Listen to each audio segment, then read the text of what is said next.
வணக்கம். நீண்ட இடைவெளிக்கு பிறகு எல்லார்கிட்டையும் ஒரு வருத்தத்தை தெரிவிச்சுக்கிறேன்.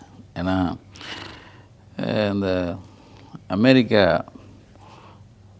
பெட்னா அப்படிங்கிற ஒரு தமிழர்களுடைய கூட்டமைப்பு, வட அமெரிக்க தமிழ் சங்கங்களுடைய கூட்டமைப்பு ஒரு அழைப்பு ஒன்று கொடுத்துருந்தாங்க. கடந்த 10-15 வருஷமாக என்னை கூப்பிட்டுட்டே இருப்பாங்க. அது ஒரு மிகப்பெரிய கூட்டமைப்பு. அவங்களுடைய 38வது ஆண்டு விழாக்கு என்னை சிறப்பு விருந்தினராக கூப்பிட்டுருந்தாங்க. நான் ஒவ்வொரு முறையும் தள்ளி போட்டு வந்தேன். இந்த முறை ஒரு நெருக்குதல் காரணமாக அதை ஒத்துக்கிட்டேன். எனக்கு விசா கிடைக்காதுன்னு நினச்சேன். விசா கொடுத்துட்டாங்க. அமெரிக்கான்னு எல்லோரும் சொல்லிகிட்ருப்பாங்க. அமெரிக்காவுக்கே போனோம். அந்த நிகழ்ச்சியில் கலந்துக்கிட்டோம். அப்போ தான் இந்த வருத்தமான 2-3 நிகழ்ச்சி. ஒன்று அந்த ரித்தன்யா அப்படிங்கிற அந்த திருப்பூர் அந்த பொண்ணுடைய தற்கொலை, அந்த பிள்ளை வெளியிட்ட அந்த ஆடியோவை கேட்டு அங்கே பதறிட்டேன். பதறினா பொம்பளை பிள்ளையை பெற்றவங்க எல்லாருமே பதறுவாங்க. பிள்ளைய 500 பவுன் கட்டி கொடுத்து 70 லட்சம் ரூபாய்க்கு காரை வாங்கி கொடுத்து துடிக்க கொண்டிருக்காங்க. அது தற்கொலை இல்லை, கொலை தான். கொண்டிருக்காங்க. இன்னொரு பக்கம் அஜித் ஒரு 9.5 பவுன் நகைக்காக கொல்லப்பட்டிருக்கான். இது ரெண்டும் எனக்கு அங்கே கேள்விப்பட்டு, ஏன்னா வேறு வழியில் அங்கேருந்து நான் வீடியோ போட முடியாது. ஏன்னா போடவும் மாட்டேன். ஏன்னா இந்த தரவுகள் இல்லாமல் நம்ம அங்கே பேசுகிறதுங்கிறது நல்லா இருக்காது. எல்லோரும் நான் யூடியூபர் கிடையாது. ஒரு சம்பவம் நடக்குதுன்னா அதை நம்ம மக்கள்கிட்ட கொண்டு போய் சேர்க்குற ஒரு பத்திரிக்கையாளர் தான். நம்ம நக்கீரனில் தொடர்ந்து அதை கடுமையாக பதிவு பண்ணியிருக்கோம். தொடர்ந்து ஒவ்வொரு இதழும் இந்த இதழ் கூட இந்த எஃப்ஐஆர் இறப்பறிக்கை அதை அந்த குளறுபடியை நம்ம சொல்லியிருக்கோம். இந்த அஜித்து நீங்கள் சுற்றி முற்றி உள்ளே போனீங்கன்னா ஒரு 9.5 பவுன் நகை, 9.5 பவுன் நகை. இந்த 9.5 பவுன் நகை ஒரு உயிரை காவு வாங்கியிருக்கு. அப்போ தான் தம்பிகள்கிட்ட சொல்லிகிட்டு இருப்பாங்க. என்ன சொன்னேன், இந்த நகையினாலே நம்ம முன்னாள் பிரதமர் மன்மோகன் சிங் எல்லாருக்கும் ஞாபகம் இருக்கும். அவர் தங்கத்தை மஞ்சள் பிசாசும்பார். அந்த உலகளவில் இந்த தங்கம் இதெல்லாம் பிரச்சனை வரையில் அவர் சொன்ன வார்த்தையை மஞ்சள் பிசாசு. அந்த மஞ்சள் பிசாசு இந்த போலீஸு நகை திருடு போயிடுச்சுன்னா போலீஸ் சம்பந்தப்பட்ட போலீஸ் பிசாஸ் ஆயிடுவாங்க. அதாவது இந்த சந்திரமுகி ஆகிற மாதிரி, அதை விட கொடூரமாக பிசாசு மாதிரி ஆயிடுவானு. அப்படி நடந்தது தான் அந்த அஜித்துடைய மரணம் இல்லை, கொலை, திட்டமிட்ட கொலை, பாவங்க. ஏன்னா உங்களுக்கு எல்லாருக்கும் ஞாபகம் இருக்கும், 2020 சாத்தான்குளம் அது இதே தான். அப்பா மகனை நீங்கள் துடிக்க அடித்து கொண்டது. அப்போ 2 பேரும் செத்துடுறாங்க. அப்பாவும் மகனும் செத்துடுறாங்க. செத்த உடனே, ஏன்னா அதாவது இரவு கடையடைப்பு, அந்த கோவிட் நேரத்தில் கடை நான் அடைப்பேன்னு சொல்கிறாரு அவங்க அப்பா. வாக்குவாதம் வருது. ஒரு எஸ்ஐக்கும் அவருக்கும், இந்த ரகு கணேசன் ஒருத்தன், அவருக்கும் வாக்குவாதம் வருது. தூக்கிட்டு போகிறாங்க. அப்பாவுக்கு என்னாச்சுன்னு பையன் போகிறான். 2 பேரும் காலையில் ஹாஸ்பிட்டலில் அதுன்னு கொண்டு போகிறாங்க. கடைசியில் ஜெயிலுக்கும் கொண்டு போயிடறாங்க. அதுக்கப்புறம் செத்துடுறாங்க. செத்த உடனே அப்போ இருந்த முதல்வர் எடப்பாடி தான் இருந்தார். அவர் இது ஹார்ட் அட்டாக்கில் செத்தாங்க அப்படின்னு அவர் சொன்னார். ஹார்ட் அட்டாக்கில் தான் இறந்தாங்க அப்படின்னு அவர் சொன்ன பிறகு நம்மளுடைய புலனாய்வில் என் தம்பி நாகேந்திரன் தான் ஒரு ஜெயில் மேனுவலில் ஒரு விஷயத்தை கொண்டு வந்தார். டாக்டர் வெங்கடேசங்கிறவர் ஒரு விஷயத்தை எழுதியிருந்தார். 2 பேருக்கும் தனித்தனியாக பேரை போட்டு குலூட்டியல் ரீஜனில் மல்டிபிள் மார்க்ஸ் இருக்குது அப்படின்னு சொல்லி ரெண்டு பேர் இதுலேயும் பதிவு பண்ணியிருப்பார். அது என்னென்னா, அதாவது அந்த 2 பேருடைய பின்பக்கத்துலேயும் ஒரு மல்டிபிள் மார்க்ஸ், இரத்த கரைபடைந்த காயங்கள் வந்து மல்டிபிளாக இருந்தது அப்படிங்கிறத அது பதிவு பண்ணியிருப்பார். அந்த பிட்டு நாம் அந்த விஷயத்தை வெளியே கொண்டு வந்த பிறகு தான் இது அப்படியே போலீஸோட முகம் வெளியே தெரிய ஆரம்பித்தது. அதுக்கப்புறம் இன்றைக்கி அந்த 6 பேரும் இப்போ கழிதிங்கிறாங்க, சிறையில் தான் இருக்காங்க. அது வந்து நக்கீரனுடைய அந்த வெளிக்கொண்டு வந்த உண்மையினால் அவங்க 6 பேருக்கும் இன்றைக்கி வரைக்கும் பெயில் கொடுக்க மறுக்குது நீதிமன்றம். 6 பேரும் கழிதிங்கிறாங்க. இவ்வளவு தெரிஞ்ச பிறகும் சாத்தான்குளத்தில் இப்படி வந்து ஒரு 2 பேரை அடித்து காயப்படுத்தினதுனால செத்ததுனால இன்னமும் 6 பேர், அதில் இன்ஸ்பெக்டரு, எஸ்ஐ, போலீஸு, கான்ஸ்டபிள் எல்லாம் சேர்ந்துருக்காங்க. இவ்வளோ பேர் இன்னும் 5 வருஷமாக கழி தின்னுட்டுருக்காங்க. இப்படி தெரிஞ்சிருந்தும் ஒரு அஜித் இப்போ இன்னும் சாத்தான்குளம். அப்போ நீங்கள் போலீஸ் வந்துங்க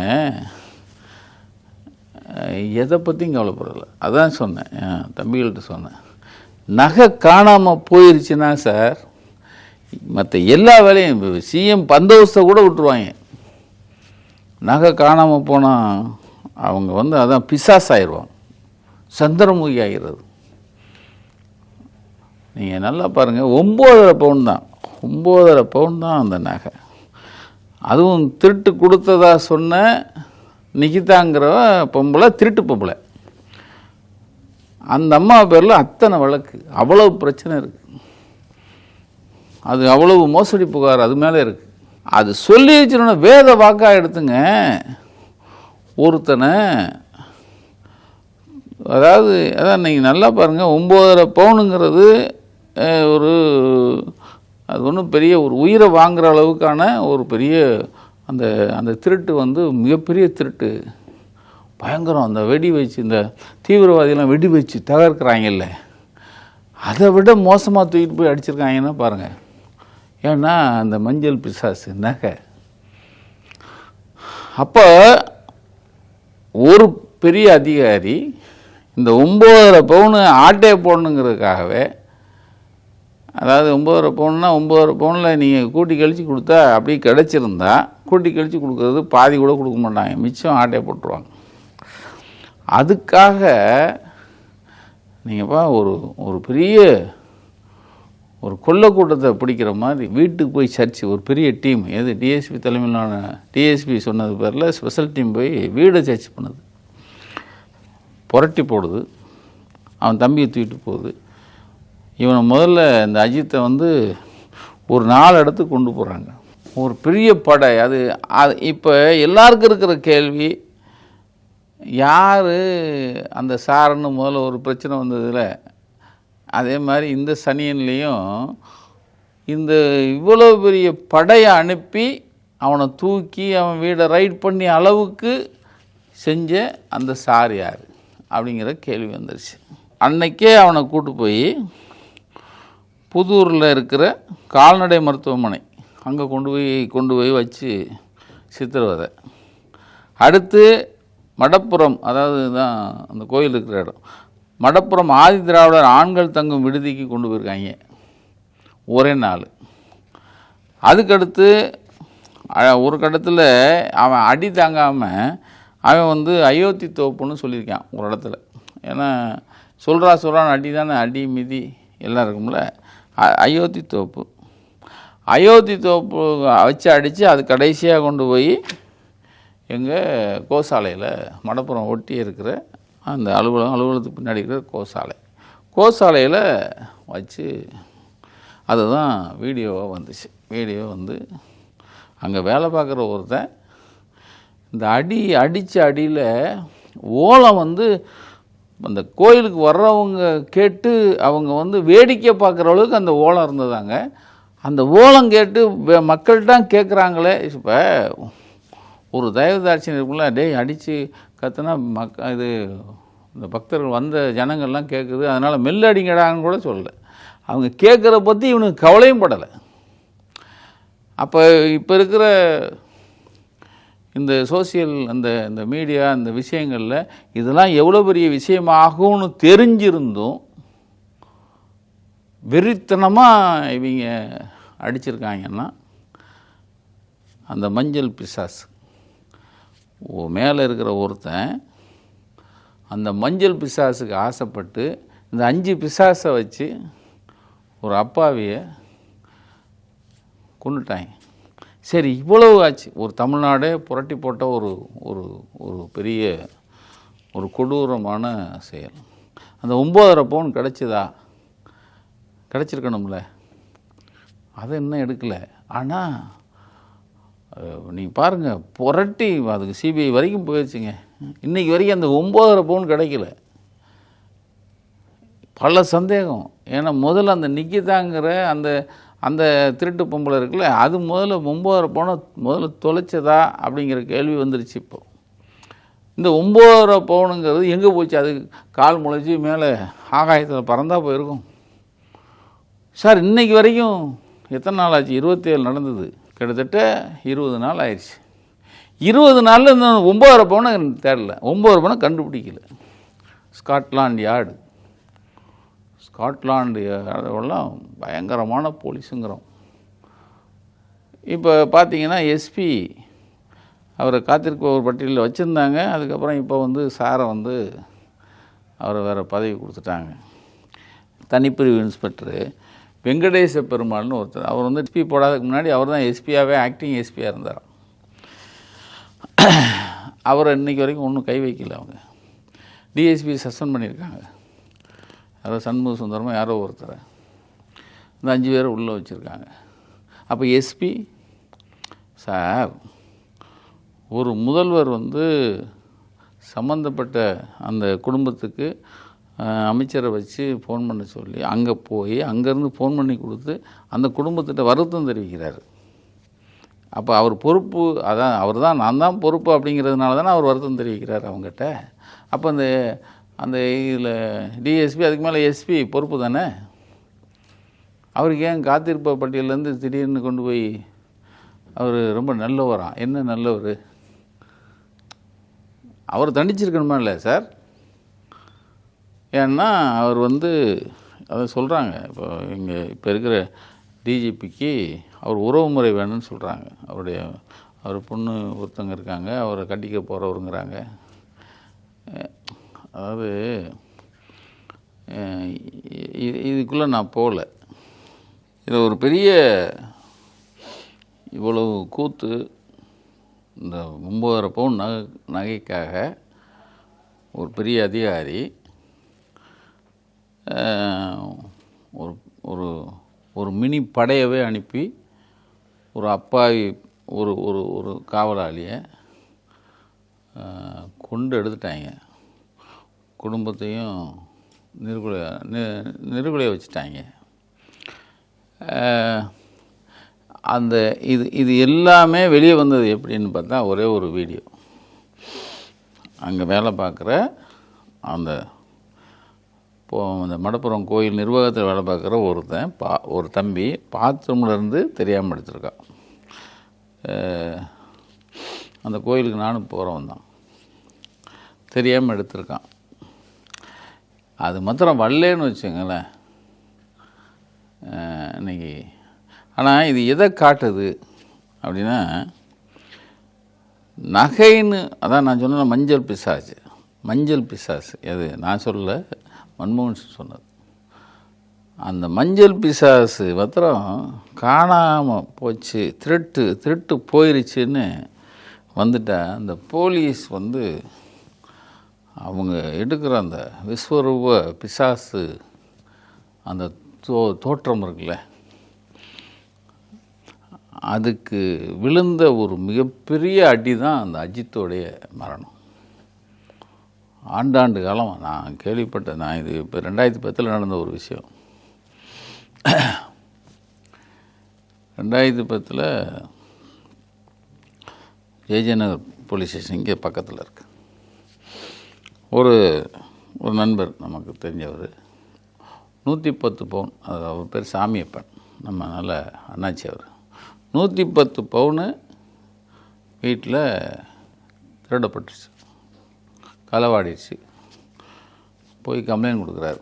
களவாடினது யாருன்னா, களவாடினது வீட்டில் வேலை பார்த்தா லட்சுமிங்கிற ஒரு வேலைக்கார பொம்பளை.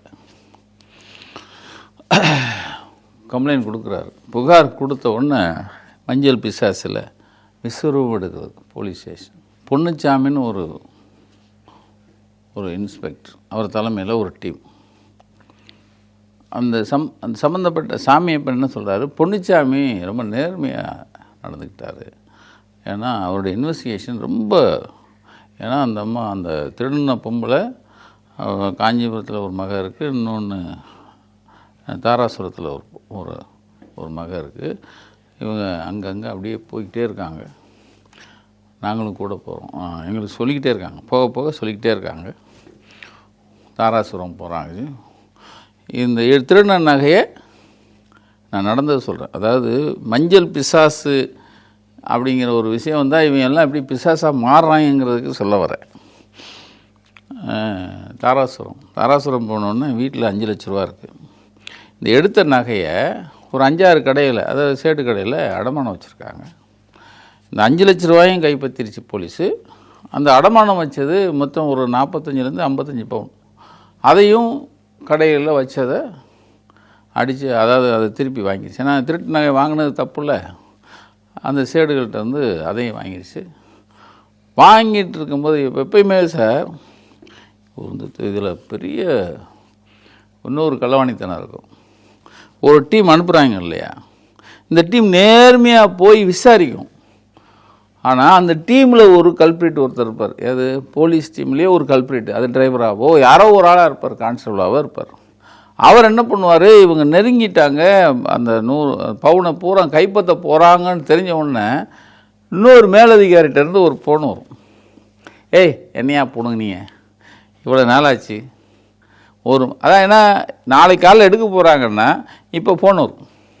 ஒன்றும் பிடுங்க வேணாம், எல்லாம் திரும்பி வாயாங்கிறல்ல அப்படின்னு இந்த டீம் அப்படியே திருப்பி கூப்பான். அந்த டிரைவர் சம்மந்தப்பட்ட போலீஸாரோ சைவரோ, சார் நீங்கள் போங்க சார், எனக்கு இந்த ஊரில் எனக்கு பக்கத்தில் தான் சார் என் குழந்தையா ஊர் வீடு இருக்குது, இல்லைன்னா எங்கள் சகோதரி வீடு இருக்குது, என் தம்பி வீடு இருக்குது, இல்லை என் வீடு இங்கேருந்து பக்கம் அப்படின்னு சொல்லி அவன் அங்கே இருந்துக்குவான். இப்போ திரும்பி வரேன்னு சொல்லும்போது இந்த டீம் திரும்பி போகையிலே இங்கேருந்து ஒரு டீம் இவர் அனுப்பிடுவார். அப்படி அனுப்பினவர் யாருன்னா ஏசி அழகுமலைன்னு சொல்லிட்டு ஒருத்தர் இதை அனுப்பிடுறார். இப்போ இந்த ரெக்கவரியை இப்போ பொன்னுச்சாமி அப்படியே வந்த டீம் கையில் கொடுத்து அவர் திரும்பிடுறார். பொன்னுச்சாமி இந்த டீம்லேருந்து விலகியாச்சு, அவர் அனுப்பியாச்சு. 5 லட்சமும் 45 பவுனும் 55 பவுனும் ரெக்கவரி காமிச்சு அவங்க திருப்பி வராங்க. அந்த லட்சுமி அந்த திருடின பொம்பளையோட வர வழியில் எங்கேயோ அவங்க டீ அடிக்கிறதுக்கு இறங்குனாங்களோ, எதுக்கு இறங்குனாங்களோ தெரியாது. இந்த அம்மா என்ன பண்ணிடுது, இவ பயங்கர திருட்டு மூதேவி. இவன் என்ன பண்ணுறா, அந்த நகையை குறிப்பு பார்த்து ஒரு இடத்துல நிற்கிறாங்கல்ல அந்த பஸ் ஸ்டாண்டை, எங்கேயோ ஒரு அடையாளம் வச்சு அங்கே தூக்கி போட்டுறான். அவன் இன்னும் 10 நாள் கழித்து வந்து எடுத்துக்கிற மாதிரி ஒரு இடத்துல தூக்கி போட்டுறான்.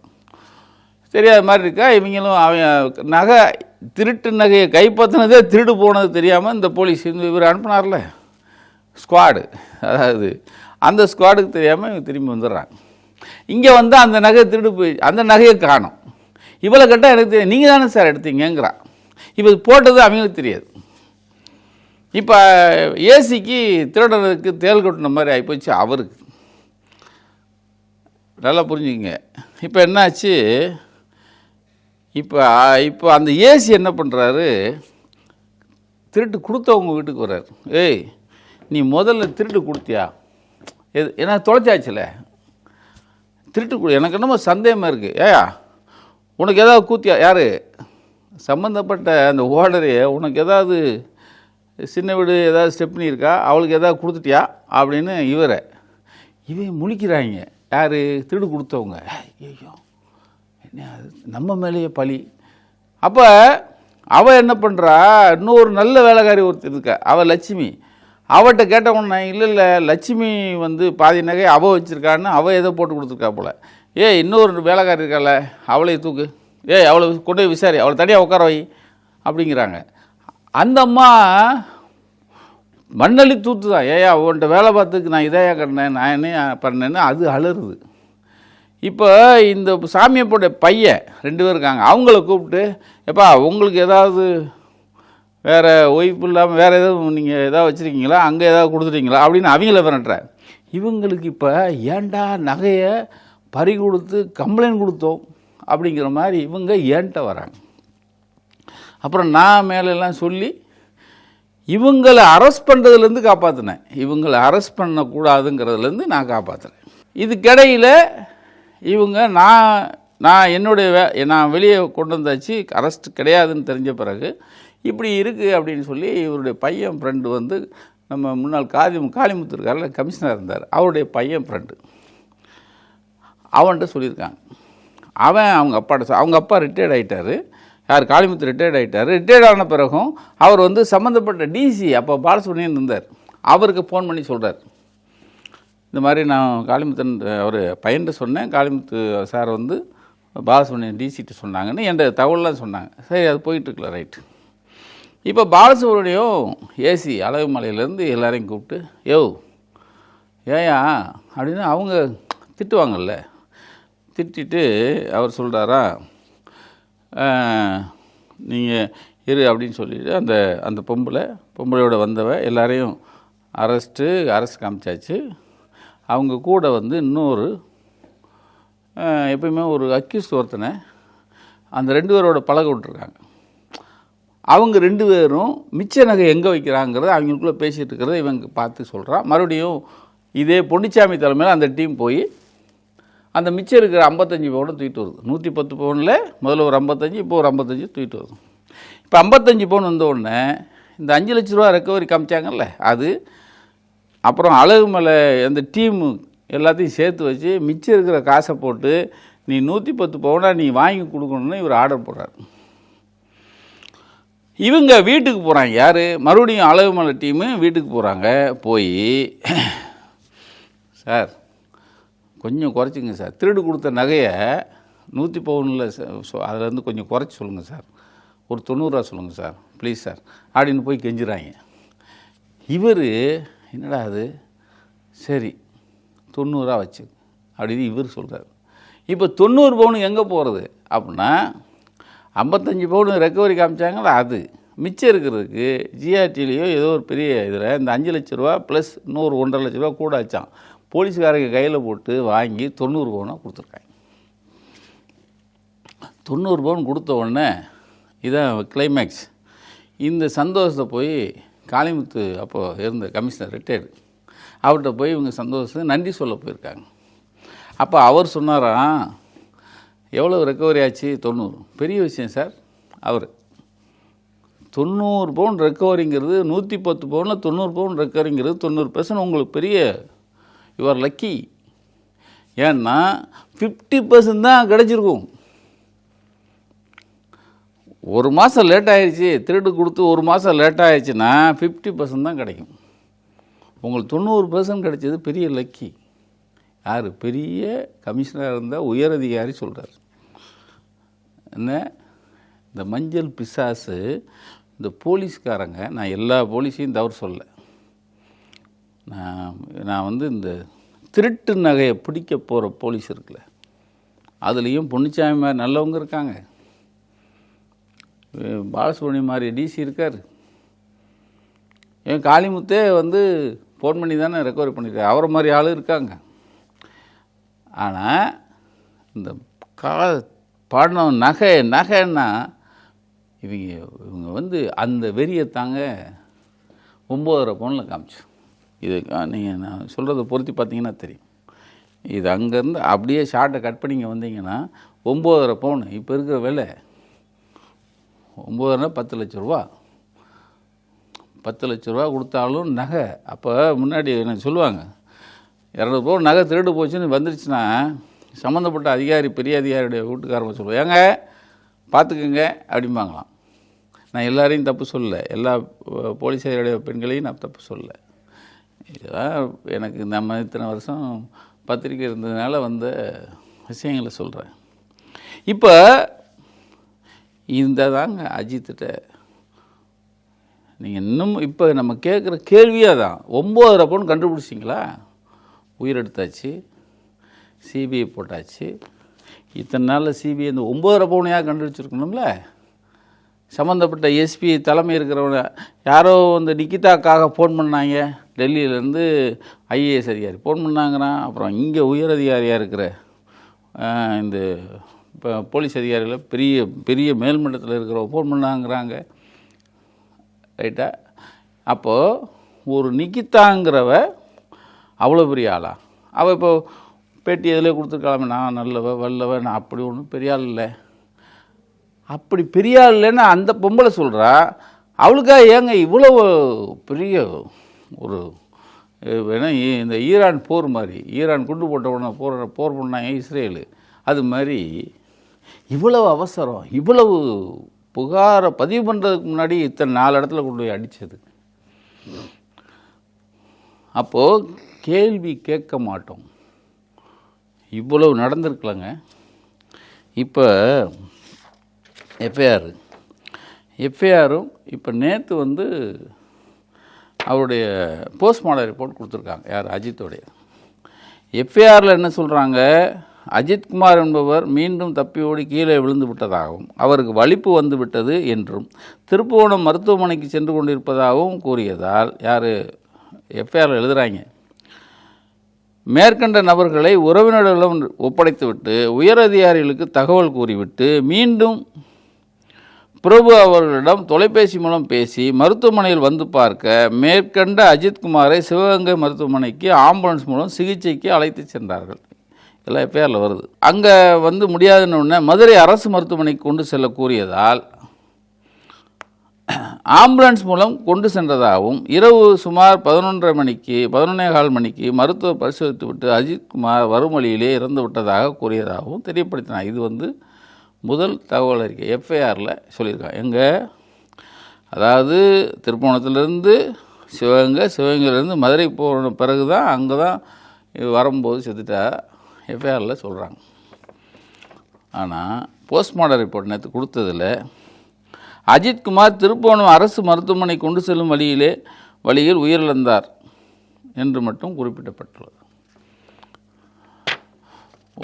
ஒரு பையனை இந்த போலீஸு மிருகத்தனமாக அடித்து கொன்னதும் இல்லாமல் அதுக்கு ஒரு கதை கட்டியிருக்காம பாருங்கள். எஃப்ஐஆரில் போகிற போக்கில் இந்த போஸ்ட்மார்ட்டத்தில் திருப்போணத்துலேயே செத்துட்டான். அவன் இங்கேருந்து போகும்போது செத்துட்டான், அங்கேயே செத்துட்டான். அப்படி தான் சாத்தாங்குளத்தில் நடந்தது. எஃப்ஐஆர் இது இவ்வளவும் மறுபடியும் இன்னொரு தலைவலியாக போலீஸுக்கு. முடிவாக அஜித்தை அடித்தது திருப்புவனம் காவல் நிலைய உச்சவரம்புக்கு உட்பட்டதுங்கிறது தெளிவாக இருக்குது. இப்போ திருப்புவனம் காவல் நிலைய நீங்கள் வந்து லா அண்ட் ஆர்டர் போலீஸ் யாருமே அஜித் அடிக்கலை. இல்லை அங்கே இருக்கிற சிபிசிஐடி அதில் இருக்கிற ஆஃபீஸரும் யாருமே அஜித்தை அடிக்கலை. அப்போ யார் அடித்தா அப்படிங்கிற கேள்வி வரும்போது இவங்க ஒரே வார்த்தையில் சொல்லிட்டாங்க, எஸ்பியோட ஸ்பெஷல் டீம் அப்படின்னு சொல்லிட்டாங்க. சரி, இந்த எஸ்பியோட ஸ்பெஷல் டீம் எப்படி வந்து உள்ளே புகர முடியும் அப்படின்னா, ஒரு புகார் கொடுக்குறாங்கன்னு வச்சுங்களேன். இது மாதிரி ஒரு புகார் வந்ததுன்னா எஸ்பி வந்து என்ன பண்ணுவாராம், ஒரு ஸ்பெஷல் டீம் கான்ஸ்டியூட் பண்ணுறதுக்கு முன்னாடி எஸ்பி வந்து தனியாக ஒரு ரிட்டன் சர்க்குலர் போட்டு அந்த ரிட்டன் சர்க்குலரில் இத்தனை பேர் கொண்ட டீம் அப்படிங்கிறது அதில் மென்ஷன் ஆகிருக்கணும். இந்த ஸ்பெஷல் டீம் வந்து கான்ஸ்டியூட் பண்ண முடியும் அப்படின்னு, அதாவது தமிழ்நாடு போலீஸ் ஸ்டாண்டிங் ஆர்டரில் இருக்குது. அப்படி பண்ணாங்களா? அப்படி பண்ணதுக்கான ஆதாரம் இருக்கா? அப்படி ஏதாவது நீங்கள் வந்து என்ட்ரி போட்டிருக்காங்களா அப்படின்னா எதுவுமே கிடையாது. வீரப்பன் தேடுதல் வேட்டையில் நடந்த ஒரு விஷயத்தை இங்கே கொண்டு வரணும். வீரப்பன் தேடுதல் வேட்டையில் நீங்கள் பங்கெடுத்த போலீஸ்காரன் இருக்காங்களே, அவங்க உள்ளே புகுந்து பெண்களை, சின்ன பிள்ளைகளை சாப்பிட்டாங்க. இன்னமும் அந்த தேடுதல் வேட்டையில் இருந்த பெருவாரியான போலீஸ் பல் இடுக்கில் அந்த மலைவாழ் ஜனங்களுடைய சதை இன்னும் மாட்டியிருக்கும். அப்போ இது எல்லாமே எங்களுக்கு புகாராக வர வர நாங்கள் வந்து ஹியூமன் ரைட்ஸ் கமிஷன் கொண்டு போனோம். அப்போது கிருஷ்ணய்யர் இருந்தார். கிருஷ்ணய்யருடைய நீதியரசர் கிருஷ்ணய்யருடைய வழிகாட்டுதல் படி அது வந்து சதாசிவ கமிஷன்னு ஒரு கமிஷனை போட்டாங்க. எங்களோட வந்து தன்னார்வ அமைப்பெல்லாம் சேர்ந்துக்கிட்டாங்க. அந்த சதாசிவ கமிஷன் என்னென்னா வீரப்பன் தேடுதல் வேட்டையில் ஈடுபட்ட போலீஸ்காரங்களை விசாரிக்கிற கமிஷன் தான் சதாசிவ கமிஷன். அந்த சதாசிவ கமிஷன் முன்னாடி எல்லாருமே தான் துன்பப்பட்டதை, தான் கற்பழிக்கப்பட்டதை, தான் மானபங்கப்படுத்தப்பட்டதை, தன்னை குதறி தின்ன போலீஸாரை அடையாளம் காட்டி இவன் எல்லாம் பண்ணாதுன்னு அப்போயே வந்து அவங்க சொல்லி அந்த சதாசிவ கமிஷன் ரிப்போர்ட் இன்னமும் கிடப்பிலையே இருக்குது. அது வெக்கமான, அது 3 நாள் கவர்மெண்ட் மாறிடுச்சு. இருந்தாலும் அந்த சதாசிவ கமிஷன், ஏன்னா சதாசிவ கமிஷன் போலீஸ் வந்து எப்பயுமே ஆளுகிற ஆட்சியாளர்களுக்கு போலீஸ் வந்து எப்பயுமே வேணும். சரி, அதுக்குள்ளே போல நான் விட்டுறேன். இப்போ ஏன் இந்த இதை சொல்கிறேன்னா, இங்கேயும் அதே தான். 2006 உச்சநீதிமன்றத்தில் பிரகாஷ் சிங்குன்னு ஒருத்தர் வழக்கு போகிறார். அந்த வழக்கு என்னென்னா, காவல்துறை ரீபார்ம்ஸ் தேவை அப்படின்னு சொல்லி தான் அந்த வழக்கு. அந்த வழக்கில் முக்கியமாக அதிகார துஷ்பிரயோகம் பண்ணுற காவல்துறை சித்திரவதை இது சம்பந்தமான சட்டத்தை ஏற்றி வழக்குகளை பதிவு செய்து விசாரணை நடத்த வேணும்னு அப்போ வந்து அது ஒரு தீர்ப்பாகுது. 2013 தமிழ்நாட்டில் நீங்கள் வந்து அப்போ இருந்த தமிழ்நாடு அரசு, அப்போ ஜெயலலிதா அரசு தான், அப்போ வந்து அந்த சட்டத்தை நிறைவேற்றுச்சு. எது? போலீஸ் கம்ப்ளைண்ட் அத்தாரிட்டி அப்படிங்கிற ஒரு அந்த சட்டத்தை கொண்டு வந்தாங்க. அதில் ஏகப்பட்ட குளறுபடி. ஏன்னா போலீஸ்காரங்க தன்னை விசாரிக்கிறதுக்கு ஒரு அமைப்பு வேணுமா அப்படின்னா அது கேள்வி தானே கொண்டு வருவாங்க. அதில் நிறைய 4-5 வழக்கு வந்ததுனால அது அப்படியே கடப்பில் போட்டாச்சு. இப்போ இந்த அஜித்துக்கு இந்த மரணத்துக்கு பின்னாடி, ஏன்னா இது பக்கத்தில் பாண்டிச்சேரியில் இருக்குது இந்த போலீஸ் கம்ப்ளைண்ட் அத்தாரிட்டி அப்படிங்கிறது, பக்கத்தில் இருக்கிற பாண்டிச்சேரி இருக்குது. அது என்னென்னா ஒரு மாவட்ட அளவிலோ மாநில அளவில், அதாவது ரெண்டுமே நீங்கள் வந்து அதிகாரத்தை பயன்படுத்தி குற்றம் செய்கிற அனைத்து போலீஸ்காரங்களும், அது உயரதியாக இருக்கட்டும், எவனால் கீழேருந்து மேலே வரைக்கும் இவங்க எல்லாருமே இந்த சட்டத்துக்குள்ளே வரணும். இவங்கள விசாரிக்கணும். விசாரித்து நீங்கள் வந்து பாரபட்சம் இல்லாமல் சதாசிவ கமிஷன் மாதிரி அது கிடப்பில் போடாமல் இவங்களை தண்டிக்கணுங்கிறது தான் எங்களுடைய வேண்டுகோள். நன்றி. நக்கீரன் டிவிக்கு சப்ஸ்கிரைப் செய்யுங்கள். உங்கள் ஆதரவே எங்கள் பலம். ஆசிரியர்களுக்கு நண்பனாகவும் மாணவர்களுக்கு ஆசானாகவும் திகழும் தேர்வு வழிகாட்டி. ஒவ்வொரு பாடத்திற்கும் அனுபவமிக்க ஆசிரியர்களின் துல்லியமான தெளிவான விடைகள். CNC இருக்கு, தேர்வு பயம் எதற்கு? இது தீரன் பப்ளிஷிங் ஹவுஸ் விற்பனை வெளியீடு.